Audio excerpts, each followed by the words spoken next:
Good morning, everybody. That's Miss Austin. And there's Miss Daisy. There's Miss Lucy, little Miss Lucy. Linus is running around somewhere. There's Foo Finny. Say good morning, Miss Foo. You gonna come up say hi? What you think? Yeah? There she is. Yes, my Foo. Extreme close-up Foo. That's my Miss Finn. There's Miss Maggie in the window, Miss Austin again, and there's Big Pete eating some breakfast. And all the way up there on the cabinets is Miss Katie, my Katie cat. And I think everybody else is down the hallway napping again already. Well, we have had an incredible couple of days, man. Weeks, actually. I don't even know where to start. It's been nuts.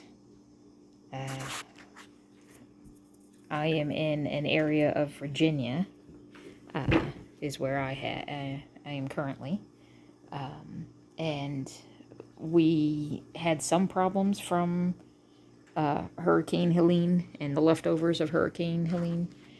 We had a lot of rain, so our issue was there was a big low pressure system before the hurricane even hit down in Florida. We had a low pressure system that was just hanging out, dumping rain on us. On and off for days. We had a lot of thunderstorms, big thunderstorms, enough to scare the cats, which I might have talked about a little bit of them last weekend. It's been a lot of rain for the past week and a half or so. And then when the hurricane hit down in Florida and came up through Georgia, we didn't necessarily get the remnants of it yet. That's what's coming tonight and tomorrow. But what we got was some of the outer bands, because the storm was just so massive. Some of the outer bands that came up while it was hitting Georgia came all the way up and smacked into us in the valley. And unfortunately, it barreled right up the valley. So sometimes being in a valley is good because you get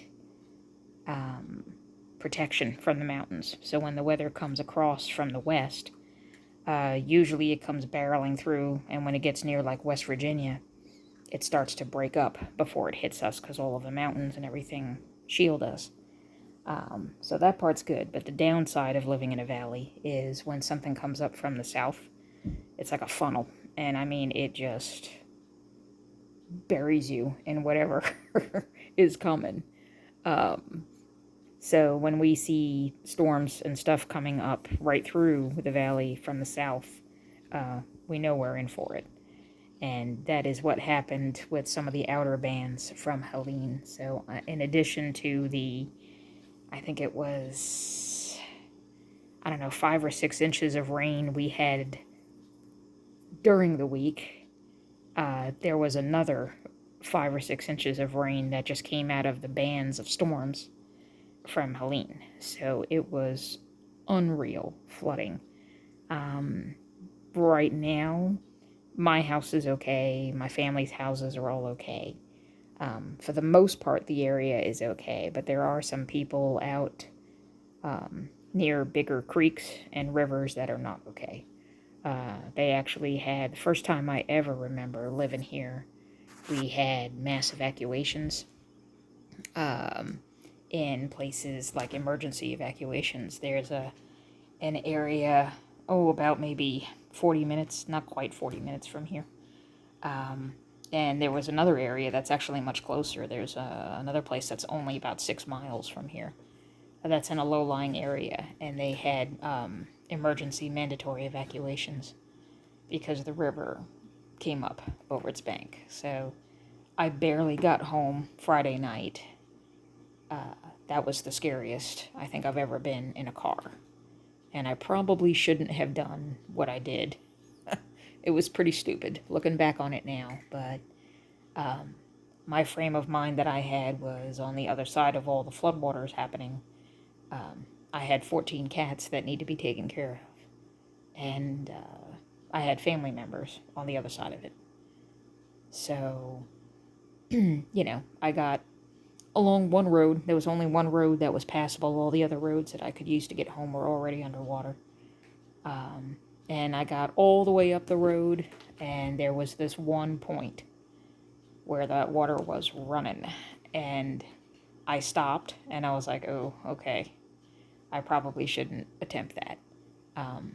And then coming the other way, there were 3 SUVs about the same size as my car, and one truck. There are three SUVs and one truck that came through it from the other direction.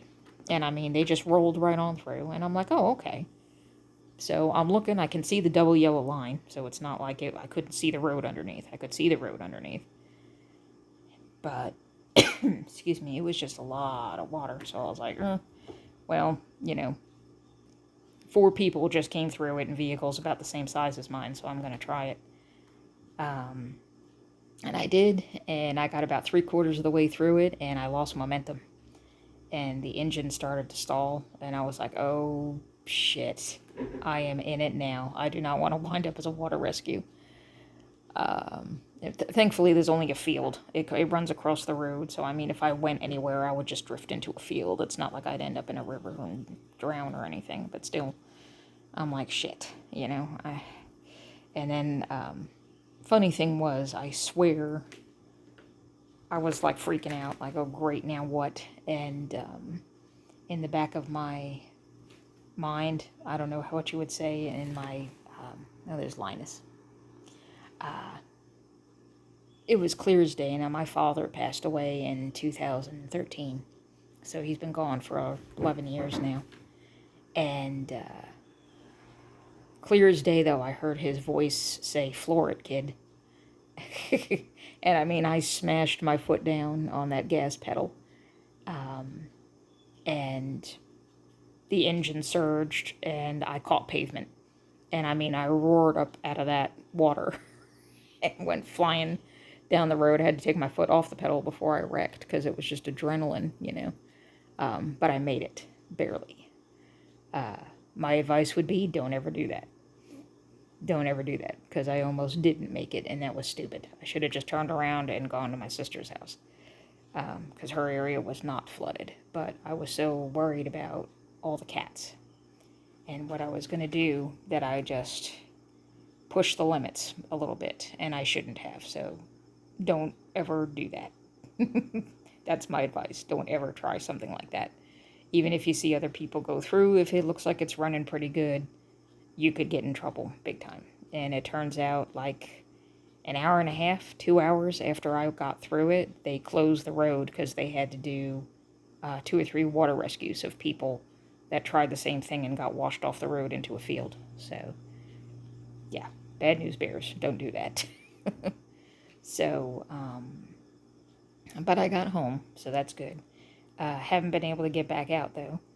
And then during Friday night, we got even more rain and storms from pieces of the bands as it came through, because I think the storm itself barreled up through Georgia and then went west of us into like Tennessee and in there. And we got so much water when I tried to move my car, because I was just going to go around the corner to check on my mother, because she lives close to me, you know. And I didn't have to cross any flood areas just to get to her. And I put the car in reverse. It started, which I was grateful. So I'm like, okay, good. I didn't blow up my engine in the process. And I put it in reverse, and I heard this horrible scraping sound. And I thought, oh, shit, what happened now? And I went looking underneath it, and apparently there is a, ironically, Ford calls it a splash shield, which they have no idea. Splash shield. Yeah.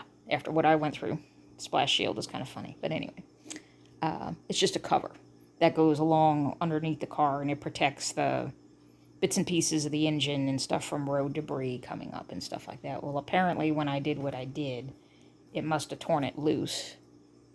And then as it sat in my driveway, my front yard flooded, and I had floodwaters running. It didn't hit the house, thank goodness, but I had floodwaters running across my front yard across the driveway and into the drainage ditch next to my house. And apparently the water was just deep enough to catch what was torn loose from what I drove through. And then it tore it off and kind of folded it up under itself, so it was wedged, three-quarters of the way really torn off and wedged underneath my car. So I had to wait for my neighbor to get back, because I tried it with a couple of stuff and I just wasn't strong enough. And I didn't have big enough tools. But fortunately, my neighbor's married, and her husband, she sent him over, and he had this huge-ass crowbar, big old tire iron.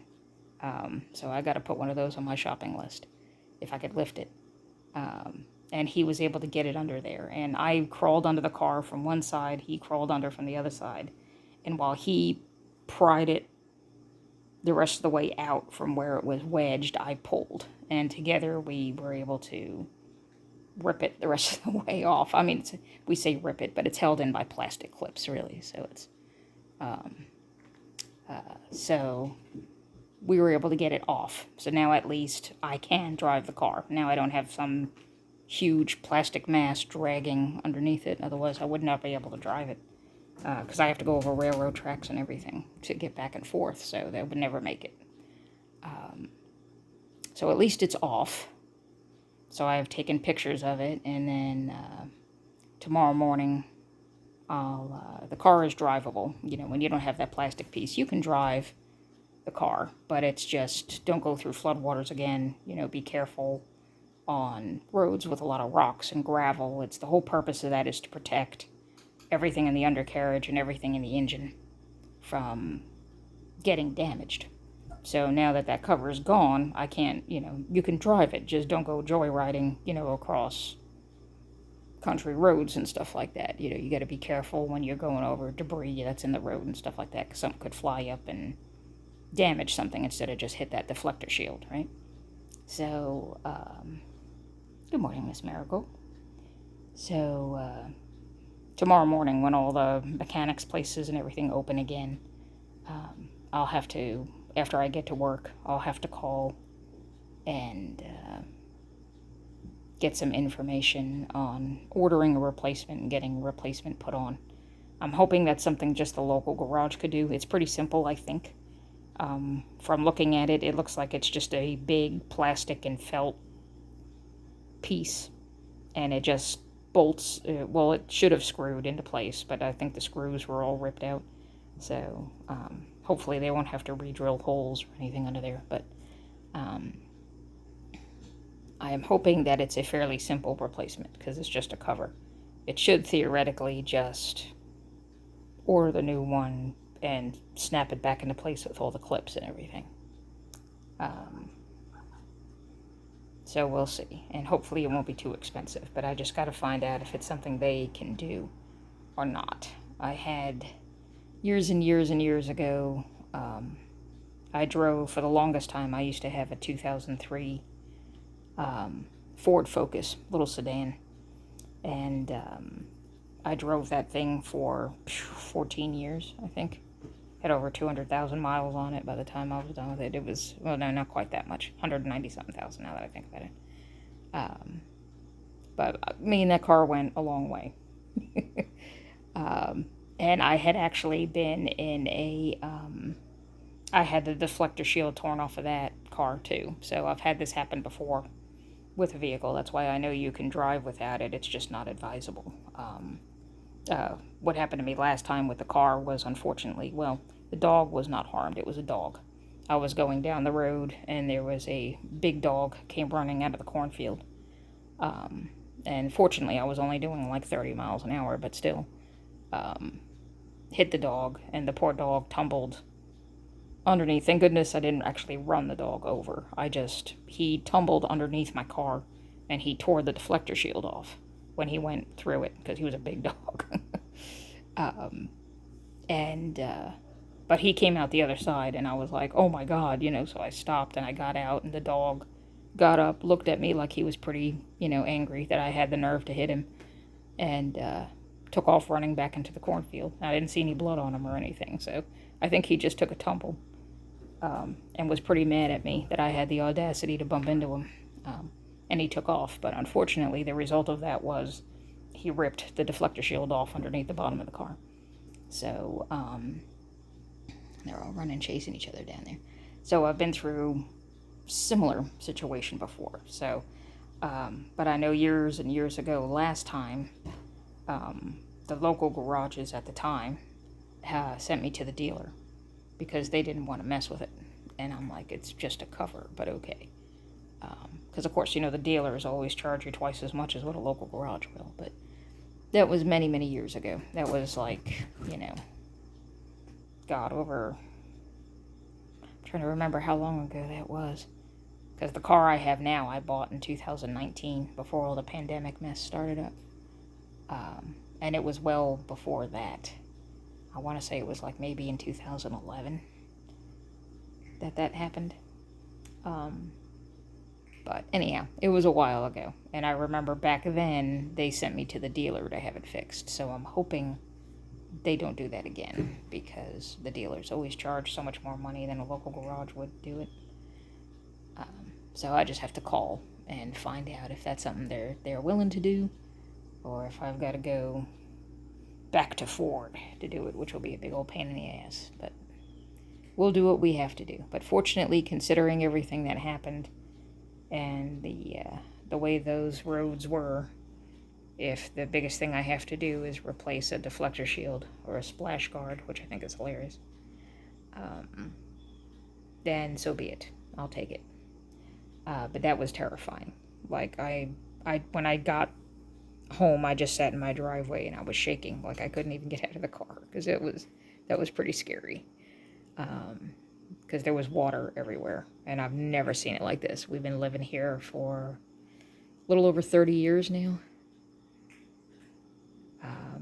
And 35 years, really. And I've never seen water like this before. It's been crazy. We have a bridge that's down a little ways from where I am. There's a branch of the South River that runs. And there's a flood gauge next to it, and somebody walked down there, because of course the road was closed. And they walked down there on Friday evening before the sun went down, and the gauge looks like a big ruler that's on the side of the road that basically shows how high the flood, how far out of its banks it is. And the ruler goes up to 5 feet, and they could just barely see the top of the ruler sign, which meant that there was just about a little over 5 feet of water flowing over that road, which is insane. But yeah, and by yesterday morning, there was still 3.5 feet of water flowing over the road. So it was like, nope, nobody crossing that. So yeah, it's been crazy. But fortunately, everything here is okay. Everybody here is okay. The water did tear up my front yard pretty good. I've got debris and stuff. But just like, rocks and stuff like that. No foreign objects or anything. My sump pump is running, thank goodness. We lost electric a few times, but only momentarily. It was only off for, a minute or so, and then it came back on. It flickered a lot. So that's good, because then the sump pump was able to keep running underneath my house, which is still running now. And we're almost 48 hours after everything happened, and it's still running. It'll probably be running until, if we don't get any more, we're supposed to get more rain. That's the scary thing, is now the storm went off towards Tennessee and all that kind of stuff. Well, now weather system patterns, and all that kind of stuff are going to shove it back east. So hopefully it's already lost most of its tropical energy by now.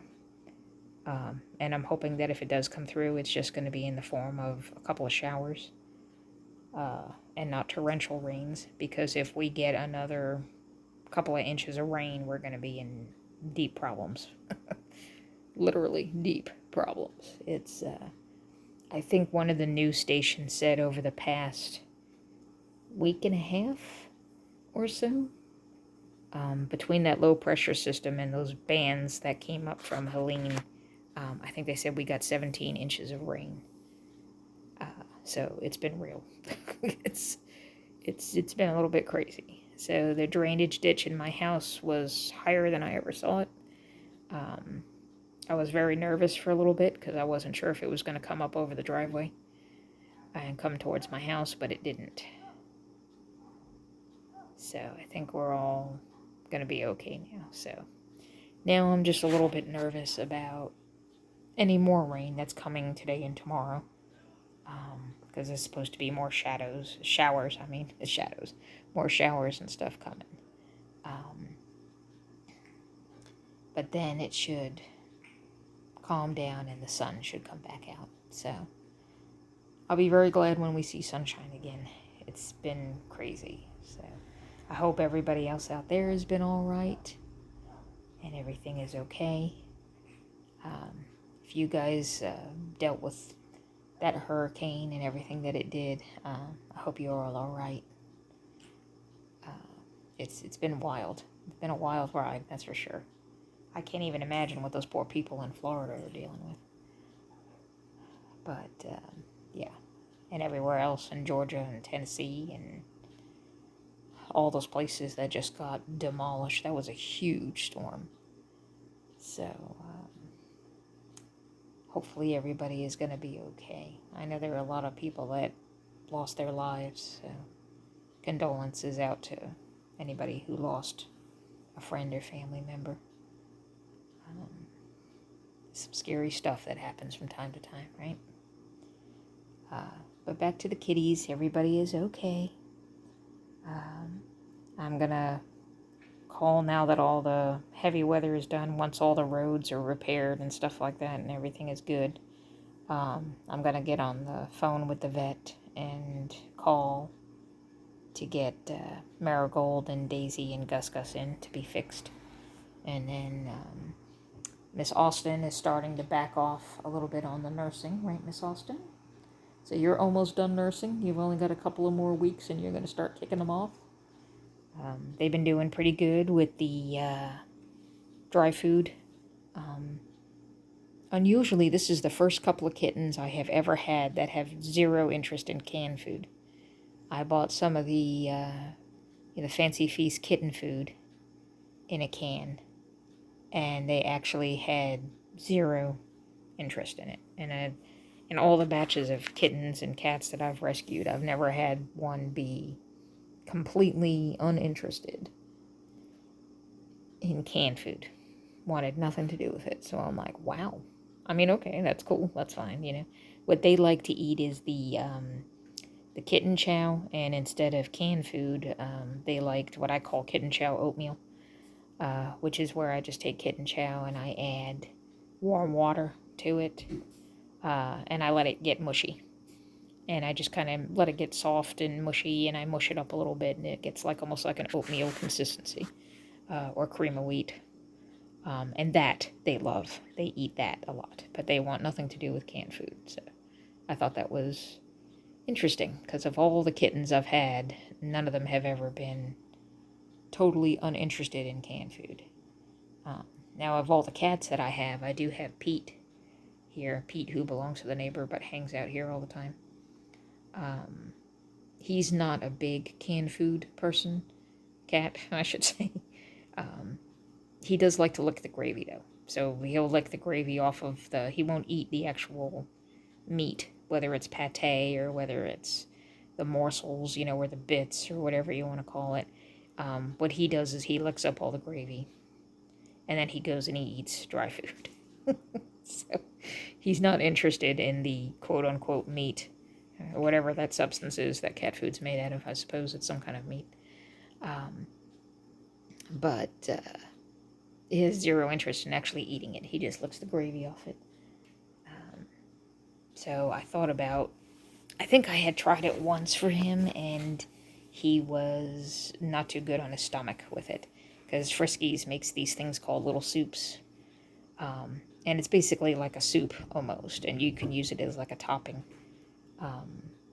And there was one cat I was fostering for a while. that's all that cat would eat, is you had to put some of those little soups over some dry food. And that's all the cat wanted to eat. It would never eat anything else but that little soup on top of the dry food. So, like, okay, you do you, whatever makes you happy. What are you guys doing? Who are you picking on? Oh, you're picking on Lucy. There goes Miss Lucy. I confess, I almost screamed like a girl in the middle of the night because Lucy and Linus are starting to venture all over the house now. I had removed all the barriers that were here simply because they just started climbing over them. So I'm like, okay, well, this is a moot point now. So I blocked off, like, the stove and areas that they could get in where they could get hurt. And I just let them have the run of the house. And they still pretty much just stayed in the living room. They ventured into the kitchen a little bit, but they still always stayed around here. Well, just recently, they're starting to branch off and go back down towards where my room is and the other office area and that kind of stuff. So I'm not used to seeing them in that end of the house. And they were in that end of the house. And, Lucy is gray. And she's a little bit of a thing. So I was like half asleep and I see the little gray thing go streaking across the hallway by the nightlight, and it was like, I don't know how early in the morning. I wake up sometimes in the middle of the night. I don't sleep good sometimes. And I confess I screamed like a girl because I thought she was a mouse.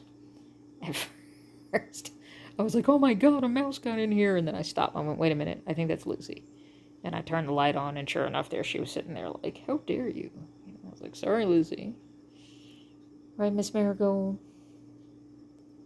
Miss Marigold has been such a good girl. She's very quiet. I noticed that. She's very quiet and very reserved. Where Gus Gus and Daisy are a whirlwind of zoomies and chasing and tag and all over the place. There's Miss Lucy. And all over creation, and then there's Marigold. She likes to play with the babies. Say, Marigold, you would make a good mommy. We're not going to let you be a mommy. You're going to get fixed before that can happen. But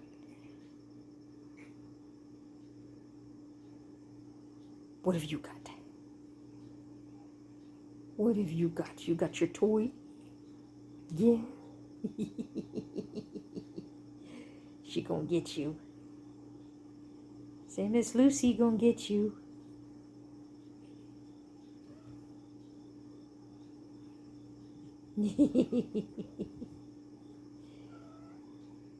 What just happened, Miss Marigold? Did Aunt Maggie run you over? Actually, no. Maggie is your mama. I'm sorry. Did Mama Maggie run you over? Oh, now she's getting zoomies. I just got done saying how calm she was. Now she's going to start going nuts. So we've got Marigold is here, and then the one walking around is Maggie. Then Miss Austin is next to her. So Maggie is Austin's daughter. And that's Gus Gus coming. Gus Gus was actually born from Austin, but raised by Maggie, because he was all by himself. Miss Austin found one of her toy mice.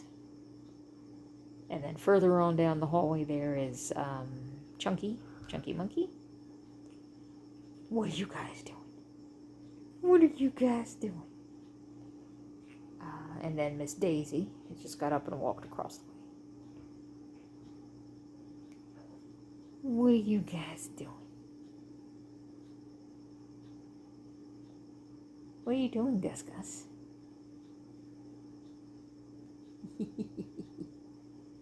Miss Maggie and Miss Marigold, mother and daughter. So right there in that shot, there's mother, daughter, and granddaughter.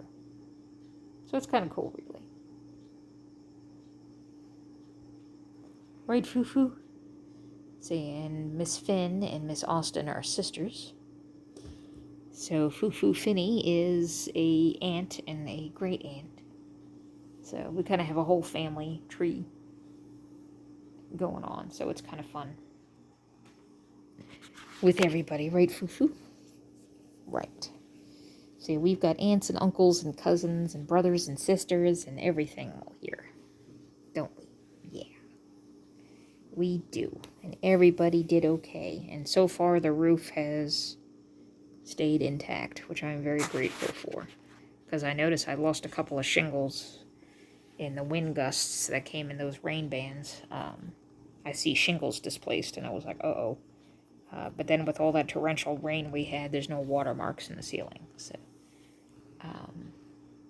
at least the roof stayed together. So now we just gotta call the roofing place, right, and see if they can come repair the shingles before the winter. That's on our list of things to do. We gotta fix the car now. We gotta fix the roof. Gotta fix a bunch of stuff. We'll get it done. Eventually.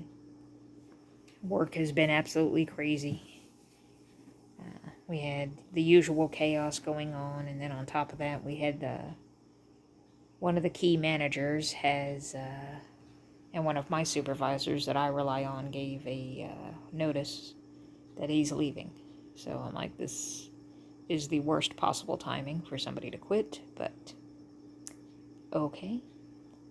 So now we have to revamp everything and rework everything, and I'm going to have to redo all of my procedural things that I do at work, because everything I did usually revolved around that person that's leaving making the decisions, because that was the position they held, so they called the shots. And I can't do anything without the person saying, yes, it's okay to do this, no, it's not okay to do this. So now we're in a holding pattern waiting for somebody to come along and say, yeah, you can do this, no, you can't do this. With as far as, operational things that happen, approvals, that kind of stuff. So I'm a little bit extra stressed out, more stressed out than normal, because I'm trying to figure out a way for all of us to come together to make sure the business stays running the way it needs to until they find a replacement. And they're not moving along getting that replacement as fast as I had hoped they would. Because to me, you should have been on the horn the first day. The second the guy said, hey, by the way, heads up, I'm not going to be here anymore. That day, they should have been on the horn trying to get somebody to bring them in and start learning. And they hadn't. So I'm like, all right, guys, I hope you get your crap together and figure it out, because I'm going to need to do stuff, and I can't do it by myself. And the person who's coming along has got to know what the hell they're supposed to do, and they can't do that if they can't learn from the person who's leaving. So, I don't know what they're going to do, right, Miss Fufu? Say, well, we can't fix that. We can't control that, but... So, I don't know, depending on how bad the stress level gets, there is a strong possibility, depending on what happens with the structure of the company. I don't know how much longer I will continue to work there. So I'm going to keep going as best I can with what I got and do the best I can with what I have, and try to make everything run as best as I can. But most of it's out of my hands. So it's going to be just how stressful is it going to get? And if the stress gets too much and starts affecting me again, like it did in the job I had before, then I'm going to have to go, which is going to stink, because I can't really say that I love my job. Few people anyway that I know loves their job, but I don't mind my job, or I didn't until recently. But this is definitely going to change things, and the dynamics of things. So it's going to go from a very well-organized, non-chaotic spot in the chaos of what that business is as a whole. And now the little section that I carved out for myself that was organized and under control is now been thrown into chaos. So mentally, I'm not handling that the best, which is probably what led to my poor decision of driving through a terrible flood that I had no business driving through. But I was just tired, I was stressed out, I was upset, and all I could think about was getting home to my cats, because they're my family. So, we'll have to see what happens. Hopefully they'll get somebody in and that person will learn the ropes, and I'm sure whoever it is will be fine. You know, I don't have any issues with working with new people or anything like that, and I don't mind. 9 times out of 10, whoever they bring in is going to be younger than me, which is fine. I don't have a problem working with people younger than me, as long as they know what they're doing. I'm just... My problem is I have a problem working for people that appear stupid in my eyes. Like, don't walk in to a business, and wave a fancy degree around and then not know what the hell you're doing, because that will piss me off faster than anything else. That was part of the reasons that I walked away from the previous place. I had worked for about 10 years. It was almost 11 years, honestly. That I had left because of that. Everybody's running up and down the hallway. It was those exact things where I was working away, doing data entry and handling a lot of other extra things. Excuse me. And come to find out that there were new people that come in that they were supposed to help, and of course they had gotten hired right away, and they flashed their fancy college degrees around and all that stuff, and that was that guy that had started back in, must have been early 2000s, I think. Big fancy degree, and he had no idea how to make a chart. He couldn't do a graph in Excel. And I'm like, you mean to tell me that you just walked into this business, with a bachelor's degree in whatever the heck he had, and you have no idea how to do a graph in Excel? Like, Microsoft Excel has a freaking template. It's a wizard. Excuse me. You just plug the information in, and it makes the damn graph for you if you're not sure what you're doing. And this dude couldn't do it. This was when I worked at it was a flooring store. Dude couldn't do it. I was like, all right.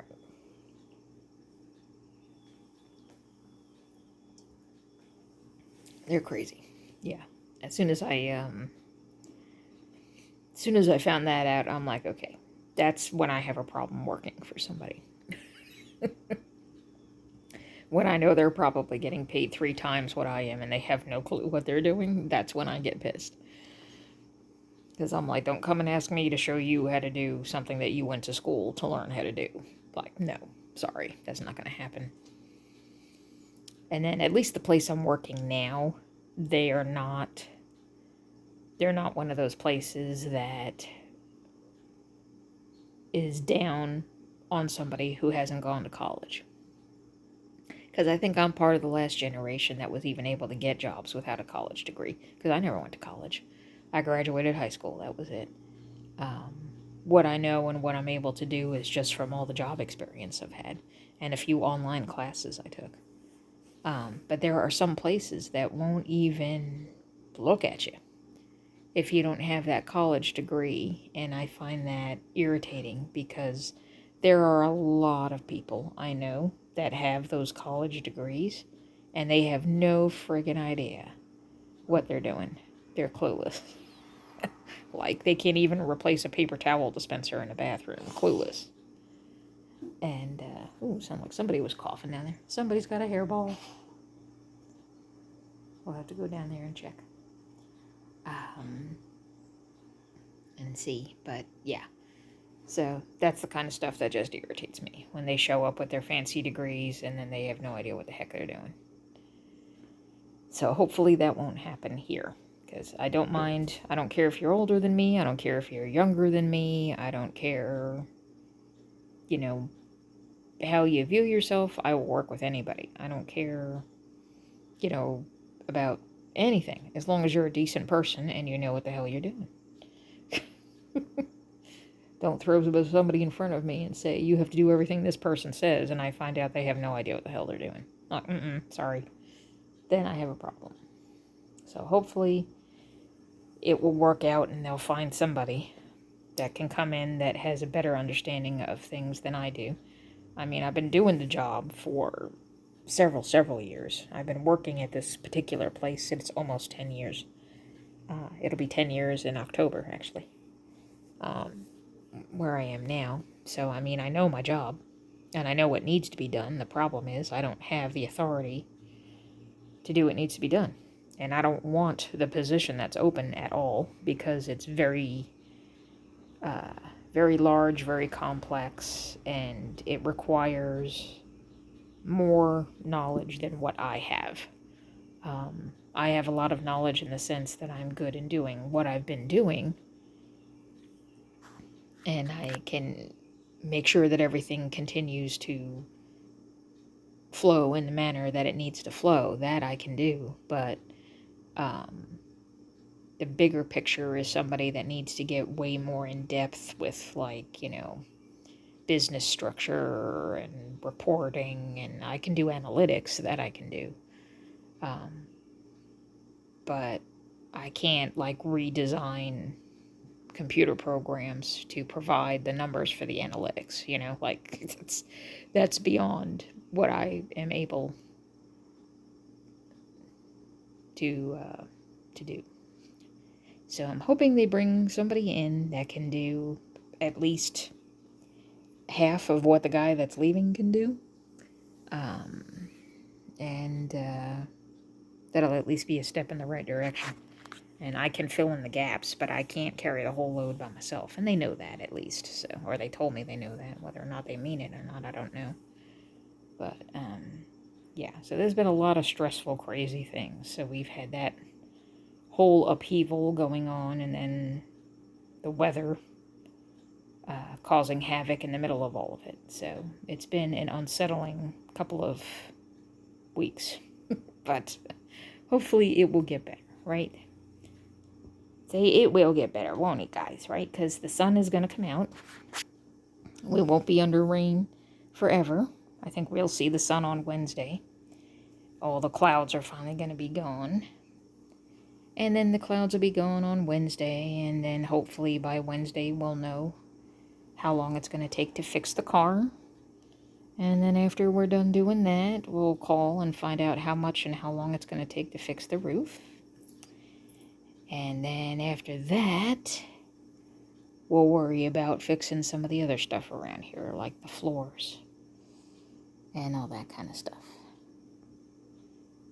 Say one thing at a time, right? When you're faced with a whole bunch of crap and you're a little bit overwhelmed and you're a little bit nervous and your whole world is getting turned upside down and you don't know what the heck you're supposed to do, best thing to do is just take a deep breath and step back and look at one piece of the puzzle at a time. That's the best way to handle it. Because sometimes if you try to look at everything all at once, for me anyway, I get overwhelmed and I shut down. And then I don't do anything. So it's like, take one thing at a time. Focus on this. Okay, make a list if that helps you. What are the priorities? What do I have to worry about first? You know. First priority, right now, there's no immediate signs of water coming into my house, so roof shingles is important, but not extreme priority. Being able to drive my car wherever I need to drive it without having to worry about crap hitting the bottom of it is a priority to me. So getting the car fixed is going to be number one on the list, so I just got to worry about that. Get that accomplished, take care of that, and then next we'll move on to the next thing. And sometimes it helps if you make a list. And then you just kind of organize it. All right, these are the things that I know I need to do. These are the things I know need to get done. And then rearrange them on the list. All right, which one do I feel is the one that needs to be done first? And then you do that. When it's done, you cross it off. Okay, next thing. And of course, multitask as you go down. It's like, all right, let's call and find out how to do, how to fix this problem. Once we know how to fix the problem, like if a part has to be ordered, while you're waiting for that part, start finding out what's going on with the second problem. And then you have something going on until you're done. You're halfway working on the second problem while you're waiting on the resolution to the first problem, and so on and so forth. And I find that focusing on one thing at a time, or one or two things at a time like that, stops me anyway from getting too overwhelmed. Because when I do get too overwhelmed, I shut down. And my biggest concern, well, my goodness, what's going on? My biggest concern right now is what's going on in the kitchen. What are you doing, Gus Gus? You're a kook.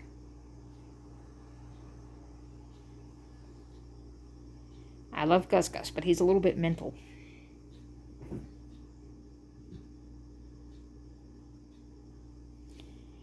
See, he's a little bit mental. He gets upset at things sometimes. But yeah, so sometimes I get overwhelmed and I shut down real easy. And it's hard to learn your own mind sometimes and learn how to stop yourself from going down that hole. Excuse me. But I do notice that being alone a lot, except for, of course, I have the cats around me, but for the most part, when I'm not at work and I'm not visiting my mother or my sister, I'm alone, and I'm alone a lot. And some people be like, oh, you must be lonely because you're always by yourself. And I'm like, no, actually, I'm not. I don't ever feel lonely. I actually really enjoy being alone, because it seems like to me when you're alone, it's just you and yourself. You really learn more about yourself when you're, to me anyway, when you're by yourself, because like you got no one but you to reflect on, and think with. It's like, I don't know how to describe it, but it's like I've been alone for quite a few years now. And it's been, 15 years now? About 15, 16 years now. I've been mostly alone. And I gotta say, I love it. I have never been so happy as I am at this point, really. Around about in my life. I never was one that had a lot of friends that went places with, and I have a few acquaintances, I have some friends that I chit-chat with, yeah, but it just was never something that I had. And but honestly, to me, being alone so much has been good, because I know who I am. So when life throws issues and problems at me, and when things don't go the way I want them to, and when everything else goes into kind of an upheaval, yeah, I get upset. I get thrown a little bit, but I'm always grounded somewhere because I know myself. And I think maybe if I had not been alone for so long, I might not have that privilege. And it's kind of an inner strength. It's sort of an inner core that helps, to me anyway, helps me stay grounded, where there's a lot of stuff in life that probably goes, to hell in a handbasket. But I always can keep a sense of humor about it. And deep down, I always know that no matter what, I'm going to be okay, because I know how to rely on me. And I'm in control of how I react, and I'm in control of what I do, and I know that I am strong, and stuff might throw me, but it's not going to knock me down. And I might not be like that had I not been alone for so long. So when people comment on me about, oh, geez, I'm so sorry you're alone, I'm like, nah, don't be, because I wouldn't have it any other way. That's how I want. You know, I have my very small circle of friends, which are very few, and my few members of family that are left, and that's all I want. You know, I am not a social butterfly.